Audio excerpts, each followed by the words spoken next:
News 18 India. और बड़ी खबर आपको बता दें, मराठा आरक्षण आंदोलन की चिंगारी अब मुंबई तक पहुंचने के आसार है, क्योंकि महाराष्ट्र के मराठवाड़ा के जालना जिले से बड़ी संख्या में समर्थकों के साथ मराठा नेता मनोज जरांगे पाटिल ने मुंबई की तरफ कूच कर दिया है। फिलहाल वो नवी मुंबई में है, जहां से आज वो कार्यकर्ताओं और समर्थकों के साथ मुंबई के आजाद मैदान की तरफ कूच करने वाले हैं।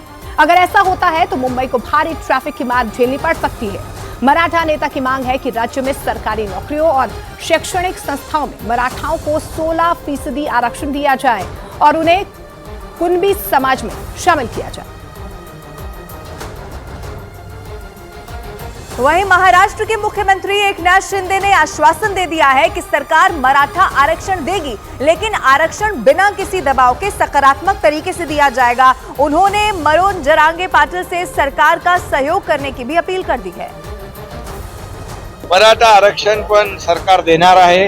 मराठा आरक्षण देण्याची भूमिका मी कालही आपल्याशी बोललोय। सरकारची भूमिका कालही तीच होती, आजही स्पष्ट भूमिका आहे। इतर ओबीसी कुठल्याही आरक्षणाला धक्का न लावता मराठा समाजाला आरक्षण देणार। सर त्या बाबतीमध्ये मागासवर्ग आयोग मोठ्या प्रमाणावर काम करतोय।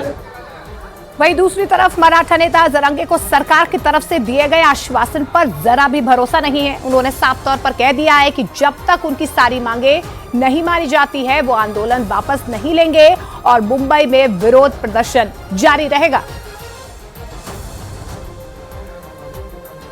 अब एक सवाल यह है कि आखिर वो कौन सी मांगे हैं जिन पर मराठा समाज इस वक्त अड़ा हुआ है और जिनके पूरा न होने पर देश की आर्थिक राजधानी को ठप्प करने से भी उन्हें कोई गुरेज नहीं दिखाई दे रहा है। अब यही आपको बताते हैं। असल में महाराष्ट्र में मराठा सरकारी नौकरियों और शैक्षणिक संस्थानों में आरक्षण की मांग कर रहे हैं। आंदोलनकारियों की मांग यह है कि सरकारी नौकरियों और शैक्षणिक संस्थानों में उन्हें 16% आरक्षण दिया जाए और उनकी सबसे बड़ी मांग यह है कि उन्हें ओबीसी श्रेणी में शामिल कर दिया जाए। फिलहाल मराठा समाज को कुणबी में आरक्षण दिया जा रहा है। अब इन सब का मतलब ये हुआ कि उन्हें सिर्फ वही सुविधाएं मिलती हैं जो कि एक किसान को दी जाती हैं। अब आपको ये भी बता देते हैं कि महाराष्ट्र की जनसंख्या में मराठाओं की आबादी 33% है, जिनमें 90 में से 95% भूमिहीन किसान हैं और इसीलिए ये मांग अब बहुत तेजी के साथ आगे बढ़ती हुई दिखाई दे रही है और इसीलिए कहा जा रहा है कि जो लगातार कार्यकर्ता है वो आगे कूच करते हुए दिखाई दे रहे हैं। मराठा आरक्षण की मांग कर रहे मनोज जरांगे पाटिल की यात्रा को 26 जनवरी के दिन मुंबई में एंट्री की इजाजत नहीं मिली। मुंबई पुलिस की तरफ से यात्रा निकालने वालों को नोटिस भेज दिया गया और दो टूक बोल दिया गया कि कानून का पालन नहीं होने पर कार्रवाई होगी। क्योंकि मराठा आरक्षण की मांग कर रहे मनोज जरांगे पाटिल की यात्रा पुणे पहुंच गई और अब इस यात्रा का अगला पड़ाव मुंबई है। इस यात्रा ने बैंड बाजे के साथ पुणे में एंट्री की। यात्रा मराठा आरक्षण की मांग करने वाले नेता मनोज जरांगे पाटिल की अगुवाई में निकली। रात भर यात्रा करके ये काफिला लोनावाला पहुंच गया। लाखों लोग इस यात्रा का हिस्सा बने। इस काफिले में ट्रक और गाड़ियां भी थी। यात्रा जहां से गुजरी वहां लोग सड़कों से हट गए और इन गाड़ियों को आगे बढ़ने का रास्ता दिया। लेकिन इस यात्रा के मुंबई पहुंचने का रास्ता मुश्किल हो गया, क्योंकि पुलिस ने यात्रा को मुंबई में घुसने की इजाजत ही नहीं दी। तय कार्यक्रम के मुताबिक यात्रा गणतंत्र दिवस के दिन मुंबई के आजाद मैदान पहुंचने वाली थी। लेकिन इस यात्रा की मुंबई में एंट्री रोकने के लिए मुंबई पुणे एक्सप्रेसवे पर सुरक्षा बढ़ा दी गई। वहां रास्ते को बैरिकेड लगाकर ब्लॉक कर दिया गया और रैपिड एक्शन फोर्स एक्सप्रेसवे पर तैनात हो गई, क्योंकि मनोज जरांगे पाटिल की यात्रा इसी रास्ते से होकर मुंबई पहुंचने वाली है। मुंबई के नजदीक पुणे के लोनावाला तक तो वो पहुंच भी गए और मनोज जरांगे पाटिल की यात्रा का अगला टारगेट मुंबई का आजाद मैदान है, जहां वो मराठा आरक्षण के लिए भूख हड़ताल करने वाले हैं।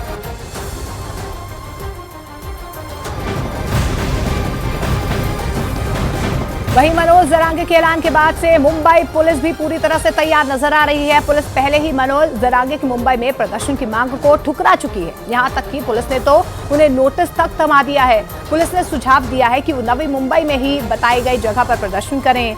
अगर वो मुंबई आते हैं तो उनके खिलाफ उचित कार्रवाई की जाएगी। और इसके लिए उन्होंने 26 जनवरी का दिन चुना। मुंबई पुलिस ने यही दलील देकर मनोज जरांगे पाटिल की यात्रा को मुंबई में घुसने से रोक दिया। मनोज जरांगे पाटिल ने दावा किया था कि उनके आंदोलन के दौरान लोगों का भारी हुजूम मुंबई पहुंचेगा। और इसके लिए उन्होंने 20 जनवरी को जालना से मुंबई की यात्रा शुरू की थी। इसमें लाखों लोग उनके साथ जुड़े और जालना से मुंबई तक की 407 किलोमीटर की यात्रा शुरू कर दी। मनोज जरांगे पाटिल के साथ यात्रा करने वाले इन लाखों लोगों की मांग है कि मराठा समुदाय को ओबीसी का दर्जा देकर आरक्षण दिया जाए। इसके लिए मनोज जरांगे पाटिल 25 अक्टूबर 2023 को जालना में भूख हड़ताल कर चुके हैं और इस बार उनका प्लान मुंबई के आजाद मैदान में भूख हड़ताल करने का है, लेकिन मुंबई पुलिस के नोटिस की वजह से उनकी यात्रा में बाधा आ गई। तो देखिए, महाराष्ट्र में मराठा आंदोलन की मांग पिछले कई दशकों से उठती आई है, लेकिन ताजा आंदोलन के केंद्र में 41 साल के मनोज जरांगे हैं। आइए आपको बताते हैं ग्राफिकली कि मनोज जरांगे आखिर हैं कौन। तो कौन है मनोज जरांगे? महाराष्ट्र के बीड के ये रहने वाले हैं जो इस आंदोलन की अगुवाई कर रहे हैं। जालना के एक होटल में काम करते हैं और उनकी तरफ से साफ तौर पर कहा जा रहा है कि वो हटने को तैयार नहीं है। 12वीं क्लास में रहते हुए इन्होंने पढ़ाई छोड़ दी थी। इसके अलावा 2011 से मराठा आंदोलन के लिए इन्होंने मुहिम शुरू की है और लगातार वो मांग आगे बढ़ रही है। इसके अलावा आपको बता दें, मराठा समुदाय के लिए शिवबा संगठन भी इन्होंने बनाया है और इसी संगठन के तहत लगातार ये प्रदर्शन कर रहे हैं। मराठा आंदोलन के लिए अपनी जमीन बेचने को भी इन्होंने कह दिया, लेकिन 12 साल में 30 से ज्यादा बार आरक्षण आंदोलन इन्होंने किया है और लगातार इसकी मांग पर ये अड़े हुए हैं।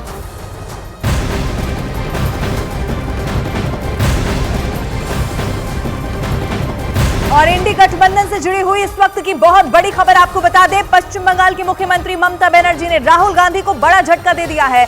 उन्होंने राहुल गांधी की भारत जोड़ो न्याय यात्रा को बंगाल के सिलीगुड़ी में एंट्री देने से साफ इनकार कर दिया है।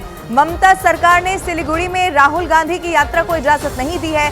इससे पहले भी ममता बनर्जी ने विपक्षी गठबंधन को तगड़ा झटका देते हुए ये ऐलान कर दिया था कि टीएमसी अकेले ही चुनाव लड़ने जा रही है। प्रशासन की ओर से इसके पीछे इसी तारीख को होने वाली परीक्षा को कारण बताया गया है, लेकिन ये बहुत बड़ा झटका राहुल गांधी के लिए माना जा रहा है।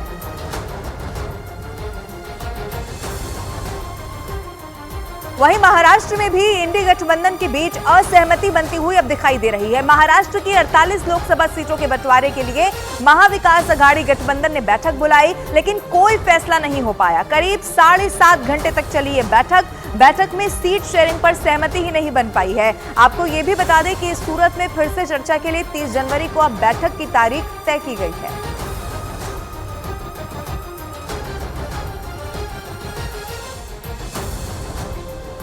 और इस बीच